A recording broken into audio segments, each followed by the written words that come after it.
Olá pessoal, estamos aqui em mais um vídeo sobre fundos imobiliários. Como vocês sabem, aquele quadro favorito, 5 dúvidas, 5 perguntas, 5 respostas. Mas antes de começar, quero lembrar a todos vocês que está aqui disponível no link da descrição um mini curso gratuito investindo em fundos imobiliários. Então, um mini curso para que vocês possam acessar aqui gratuitamente, está aqui na descrição. Aproveitem!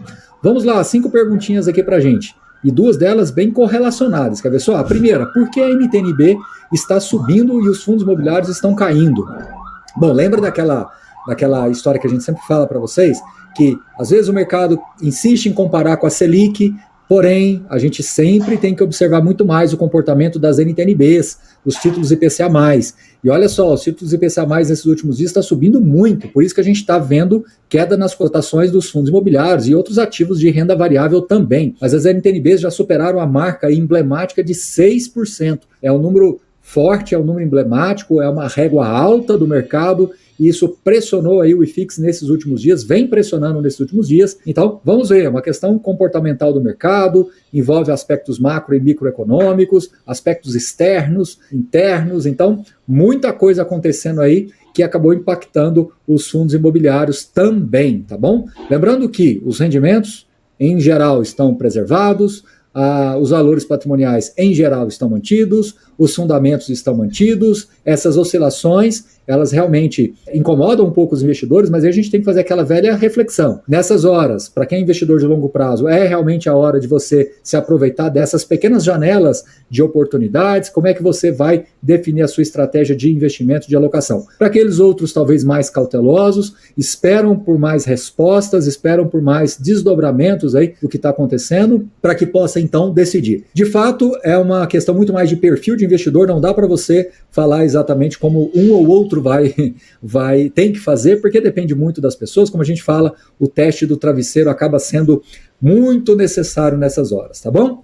A pergunta número 2, ela tem uma certa relação com a primeira. As emissões vão diminuir com o título público nessa faixa de IPCA mais 6? Olha, é uma excelente pergunta e eu acredito que sim. Pode ser que se essa taxa se mantiver em IPCA mais 6, pode sim trazer pressão em alguns fundos imobiliários. Aqueles que estavam ensaiando ficar acima de valor patrimonial, pode ser que volte, consequentemente atrase um pouco a janela de captações que estavam programadas para os próximos meses. Agora, é muito difícil saber se vai ser só uma alta repentina e depois volta para o lugar, se a NTN-B realmente está ensaiando um novo patamar de juros aí, muito cedo, mas sim, nesse patamar de IPCA mais 6, é um patamar mais, eu diria assim, se é que eu posso usar essa palavra, proibitivo para novas emissões em alguns fundos, sim. Proibitivo que eu digo aqui, entre aspas, é no sentido de que passa a ficar muito perto de patrimonial, passa a não ter muita vantagem financeira para que você possa acessar a oferta, diminui o incentivo dos próprios distribuidores para conseguirem captações mais volumosas, então você joga meio que um balde de água fria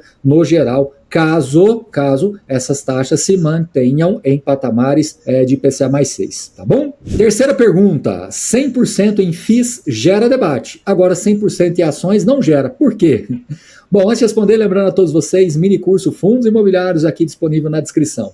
Olha, eu acho que gera discussão o tempo todo, em qualquer circunstância. A questão é, pela minha visão aqui de acompanhar o mercado, a questão é que os fundos imobiliários naturalmente trazem mais debates, mais polêmicas, as pessoas acabam se envolvendo mais com o produto justamente pela natureza. Discutir uma empresa de siderurgia não é tão simples assim, são poucas as pessoas que investem em ações que conhecem muito bem uma empresa de siderurgia, uma empresa de elétrica, alguma coisa voltada para o setor financeiro, alguma empresa voltada para o setor financeiro, empresas, né, de outros serviços agregados, então não é trivial você encontrar investidores que são profundos conhecedores daquele tema. Então as pessoas se baseiam talvez por indicadores mais amplos. Por isso que a indicação ela fica mais matricial, né? Ela fica mais dentro dos indicadores e dos múltiplos das empresas. Quando você fala de fundo imobiliário, envolve emissão, venda de imóvel, compra, alocação, se você gostou ou não gostou, se o gestor falou A ou B, se o gestor comprou fundo do A ou do B, se o B comprou do B e do C. Então é muito mais complexo, você tem vários outros derivados e isso faz com que o debate fique maior. Agora, se você estiver falando da questão de é porque o fundo imobiliário, com ações você pode se aposentar, olha, eu francamente tenho comigo de que qualquer tipo de ativo financeiro gerador de renda, ele serve para aposentadoria. E independente de qual seja, você tem tem que ser cauteloso do ponto de vista de reinvestimento, formação de patrimônio. Então não é porque eu tenho uma carteira 100% de ações que eu posso gastar todos os meus dividendos, que eu certamente vou ser protegido pela inflação. Eu não acredito nisso com absoluta convicção. Eu acho que existe sim alguns cuidados que você tem que ter, também tendo uma carteira de ações. Mas, de novo, essa polêmica talvez não fique tão ativa dentro desse grupo de investidores. Já no caso de fundos imobiliários, sobretudo por ser uma indústria mais jovem, né, os fundos imobiliários vieram ao mercado há 30 anos, mas como eu sempre falo aqui, somente nesses últimos 8 anos que ela começou a ganhar um pouco mais de velocidade, então a gente ainda não tem vários e vários ciclos que nos possam trazer essa segurança, né? Nós não temos vários e vários fundos multibilionários que estão aí há anos gerando receitas recorrentes, crescendo seus portfólios,